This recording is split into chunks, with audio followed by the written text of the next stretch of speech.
how to automatically share Instagram story to Facebook story in 2024. So that's quite simple, interesting, and easy. So let's jump right into it. So first of all, you'll have to open up Instagram application, then tap on your profile on the bottom right and three lines on the top right. Then click on settings and privacy. Now click on account center on the top and click on profiles on the top.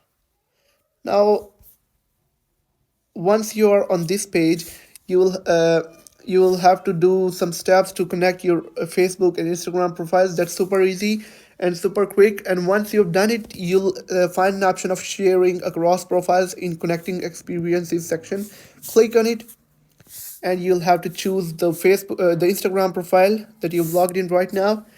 And now the connected Facebook account will appear just below the Instagram account, and it says share from this account to share to this Facebook account. You'll just have to turn your Instagram story on, and it whenever you will post or upload a story on Instagram, it will automatically be shared to your Facebook account in 2024 with the latest app update of Instagram and Facebook. So that's how you can easily share your Instagram story to Facebook story automatically in 2024.